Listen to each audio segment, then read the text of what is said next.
കമ്പി ഉപയോഗിച്ച് കാലിലടിച്ച് തറയൊന്ന് മറിഞ്ഞു വീണ്. രണ്ടാമത് അടിച്ച് തലയ്ക്കടിച്ചത് ഞാൻ കയറി പിടിച്ച്. കാലിന്റെ പൊട്ടലും ഈ ഇതെല്ലാം വെച്ച് വധശ്രമത്തിനാണ് നമ്മൾ കേസ് കൊടുത്തിരിക്കുന്നത്. ഒരു 3-4 ഇടി കിട്ടി, ഞാൻ തറയിൽ വീണുപോയി. എല്ലാവർക്കും നമസ്കാരം. ചിറക്കര പഞ്ചായത്തിലെ 16-ാം വാർഡിലെ മെമ്പറായ രതീഷിന്റെ വീടിന് മുമ്പിലാണ് ഞാനിപ്പോൾ നിൽക്കുന്നത്. രതീഷിനെ കഴിഞ്ഞ ദിവസമാണ് രാത്രി 10 മണിയോടുകൂടി വീട്ടിലേക്ക് വരികയായിരുന്ന സമയത്ത് ഒരു ആക്രമണം ഉണ്ടായത്. മോങ്കുട്ടൻ എന്ന നിരവധി കേസുകളിൽ പ്രതിയായിട്ടുള്ള ഒരാളാണ്. നിലവിൽ ഗുണ്ടാ ലിസ്റ്റിലും കാപ്പ കേസൊക്കെ ഉണ്ടായിട്ടുണ്ടായിരുന്നു.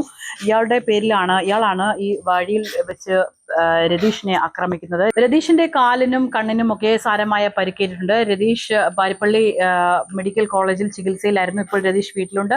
ഏതായാലും എന്താണ് സംഭവിച്ചതെന്ന് രതീഷിനോട് ചോദിക്കാം. ചിറക്കര 16-ാം വാർഡിലെ മെമ്പർ രതീഷാണ് കൂടെയുള്ളത്. രതീഷിന് കഴിഞ്ഞ ദിവസം രാത്രിയാണ് ഇത്തരത്തിൽ വലിയ രീതിയിലൊരു ആക്രമണം ഉണ്ടായത്. രതീഷിന് നേരെ ഒരു ഗുണ്ട ആക്രമണം നടന്നിട്ടുണ്ട്. ഈ ആക്രമണത്തിന് എന്തായിരുന്നു പ്രധാന കാര്യം? ആക്രമണത്തിൽ പെട്ടെന്നാണ് കയറി ആക്രമിച്ചത്. നമുക്ക് പ്രതീക്ഷയൊന്നുമില്ലായിരുന്നു. കാരണം എനിക്ക് മനസ്സിലാക്കാൻ കഴിയുന്നത്, ഒരു 2 വർഷം മുമ്പ് പഞ്ചായത്തിൽ ടേക്ക് എ ബ്രേക്ക് എന്ന് പറയുന്ന ഒരു പദ്ധതി കൊണ്ടുവന്നായിരുന്നു. അപ്പം അതിന് സ്ഥലം ഏറ്റെടുക്കുന്നതിന് വേണ്ടിയുള്ള അളവുകൾ നടന്നു 16-ാം വാർഡിലും 15-ാം വാർഡിലും. അവിടെ ടൂറിസം മേഖലയാണ്. അപ്പോൾ അവിടെ ഒരുപാട് ജനങ്ങൾ വരുന്നതായതുകൊണ്ട് അവിടെ കൊണ്ടുവരാനുള്ള അളവുകൾ നടന്നു. റവന്യൂ ഡിപ്പാർട്ട്മെന്റിൽ നിന്ന് പുളിക്കടവിൽ സ്ഥലം അളന്ന് ഏറ്റെടുത്തു.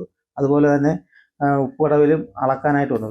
ഈ അടിച്ചു എന്ന് പറയുന്ന ഗുണ്ടയുടെ മോങ്കുട്ടൻ്റെ അവർക്കൊരു 50 സെന്റ് പട്ടയം കിട്ടിയ ഭൂമിയുണ്ട്. അതുകൂടാതെ അവിടുന്ന് ഒരു 1 ഏക്കറോളം കൈയടക്കി സർക്കാർ മുമ്പ് നിർമ്മിച്ച സൈഡ് വാൾ സഹിതം കൈയടക്കി വെച്ചിരിക്കുകയാണ്. അപ്പം അന്ന് ആ അളവ് നടന്ന സമയത്ത് പുള്ളി അളക്കാമെന്ന റവന്യൂ ഉദ്യോഗസ്ഥരുമായിട്ട് സംസാരമായി അവരെ അളക്കാതെ അതിന് പട്ടയവുമായിട്ട് വരാമെന്ന് പറഞ്ഞൊരു പോയതാണ്. പിന്നെ അതിൻ്റെ അളവ് നടന്നില്ല. അപ്പം അന്നത്തെ ഒരു വിദ്വേഷം ഉണ്ട് കയ്യിൽ. അതുകൂടാതെ ഒരു 9 മാസങ്ങൾക്ക് മുമ്പ് ഞങ്ങളുടെ ഒരു പാർട്ടി ജനറൽ സെക്രട്ടറിനെ ചാത്തനുള്ള ഒരു ചേട്ടനെ ആക്രമിച്ച കേസിൽ പുള്ളി പ്രതിയാണ്. ഇതുമായിട്ട് നിരവധി കേസുകളുണ്ട്. അപ്പൊ ആരെയാണ് ഇപ്പം മോങ്കുട്ടൻ വീടിനടുത്ത് തന്നെയാണ്. അപ്പം ഈ കേസ് ഒത്തീർപ്പാക്കുന്നതിന് വേണ്ടി എൻ്റെ അടുത്ത് ഇവരെ കൂട്ടുകാരിടപെട്ട് എൻ്റെ അടുത്തൊന്ന് സംസാരിക്കണം എന്ന് പറഞ്ഞായിരുന്നു. അപ്പം നമ്മളെ പാർട്ടിക്കാരെന്നതിലും പുള്ളിക്ക് ഒരുപാട് പരിക്കുള്ളതുകൊണ്ട് നമുക്കത് സംസാരിച്ച് ഒത്തീർപ്പാക്കാൻ പറ്റില്ല. അതിൻ്റെ വൈരാഗ്യവും ഉണ്ട്. അങ്ങനെ 3-4 കേസുകൾ പുള്ളിയെ സംബന്ധിച്ചിടത്തോളം എൻ്റെ അടുത്ത് വൈരാഗ്യം വരുത്തുകളിൽ ഇങ്ങനെ 3-4 കേസുകളുണ്ട്. അതിൻ്റെ വൈരാഗ്യം ആകാം എന്നെ ഇങ്ങനെ ആക്രമിക്കാൻ കാരണം.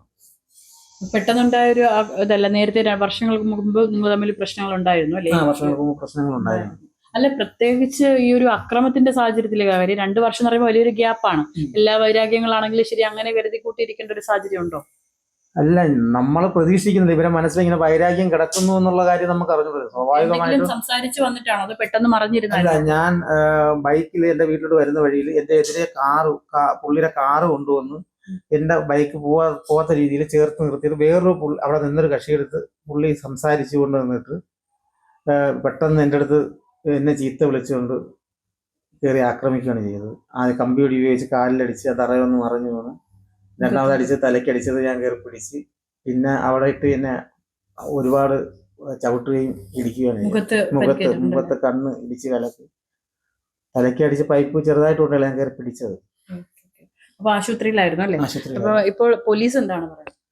പോലീസ് ഇന്നലെ വന്ന് ആശുപത്രി വന്ന് മൊഴിയെടുത്ത് പ്രതി ഇപ്പോഴും ഒളിവിലാണ്. സമഗ്രമായി അന്വേഷിക്കുമെന്ന് നമ്മൾ പ്രതീക്ഷിക്കുന്നു. കാര്യം ഈ പുള്ളി നിരന്തരം ഇങ്ങനെ കേസുകൾ ഉണ്ടാക്കിയിട്ട് ഒളിവിലിരുന്ന് ജാമ്യം എടുക്കുന്ന ഒരു സ്ഥിതിയാണ് ഉള്ളത്. ഇവർക്കൊന്നും പോലീസിൽ നേരിട്ട് കിട്ടിയിട്ടില്ല. അവർ കാശുള്ളതുകൊണ്ട് അതിന്റെ ഇത് വെച്ച് നല്ല വക്കീലിനെ കണ്ടിട്ട് ഇങ്ങനെയാണ് ചെയ്യാറുള്ളത്. അല്ല, ജാമ്യത്തിലിറങ്ങും. നിലവിൽ വധശ്രമത്തിനാണോ കേസ്? നിലവിൽ എൻ്റെ ഈ കാലിന്റെ പൊട്ടലും ഇതെല്ലാം വെച്ച് വധശ്രമത്തിനാണ് നമ്മൾ കേസ് കൊടുത്തിരിക്കുന്നത്. FIR-ന് നമ്മൾ കൊടുത്ത മൊഴിയുടെ അടിസ്ഥാനത്തിൽ വധശ്രമത്തിന് എടുക്കാത്ത രീതികളാണ് ചെയ്യേണ്ടത്.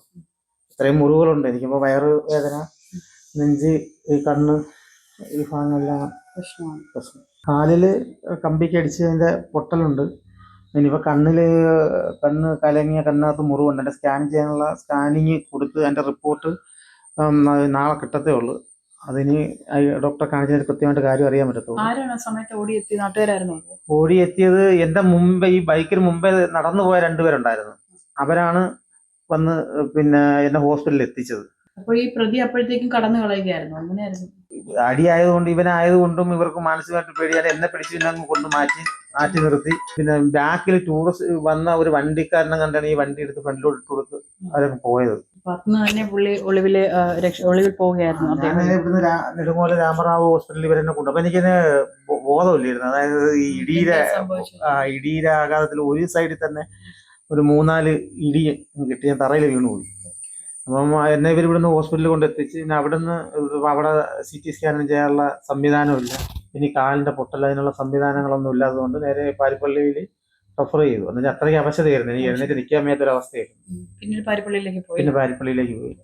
ഏതായാലും നമ്മുടെ നാട്ടിലെ ഒരു പൊതുപ്രവർത്തകൻ ഇതാണ് അവസ്ഥയെങ്കിൽ ഇവരുടെ സാധാരണക്കാരന്റെ കാര്യം പറയേണ്ടതുണ്ടോ? കാരണം ചെറിയ വൈരാഗ്യങ്ങൾ പോലും മനസ്സിലിട്ടിരിക്കുകയും അത് പിന്നീട് വർഷങ്ങൾക്കിപ്പുറം അത് വലിയ രീതിയിൽ ഒരു അറ്റാക്ക് ചെയ്യുന്ന സാഹചര്യത്തിൽ രാത്രിയുടെ മറവിൽ ആയുധങ്ങൾ ഉപയോഗിച്ചുകൊണ്ട് ഒരു പൊതുപ്രവർത്തകന് നേരെയാണ് ഇത്തരം വലിയ രീതിയിലൊരു ആക്രമണം ഉണ്ടായിരിക്കുന്നത്. ഏതായാലും പോലീസിന്റെ ഇദ്ദേഹം കൊടുത്ത മൊഴിയുടെ അടിസ്ഥാനത്തിൽ പോലീസ് ഇപ്പോൾ കേസെടുത്തിട്ടുണ്ട്. ഏതായാലും ഈ പ്രതിയെ കണ്ടെത്താനുള്ള തിടുക്കത്തിലുമാണ്. കാരണം നിലവിൽ ഈ മോങ്കുട്ടൻ എന്ന് പറയുന്ന ഈ പ്രതി നിരവധി കേസുകളിൽ മുൻപും പ്രതിയാണ്. ഇത്തരം കേസുകൾ വരുമ്പോഴൊക്കെ തന്നെ ഒളിവിൽ പോകുന്ന സാഹചര്യവും പിന്നീട് ജാമ്യം എടുക്കുന്ന സാഹചര്യമുണ്ട്. അതുകൊണ്ട് ഇവിടെയും ഇത് തന്നെയാണ് സംഭവിച്ചിരിക്കുന്നത്. ഏതായാലും പോലീസിന് എത്രയും പെട്ടെന്ന് പ്രതിയെ കണ്ടെത്താൻ കഴിയട്ടെ. ക്യാമറമാൻ അൻഷാദിനൊപ്പം ബിൽവനിത്സൻ, വിസ്മയ ന്യൂസ്.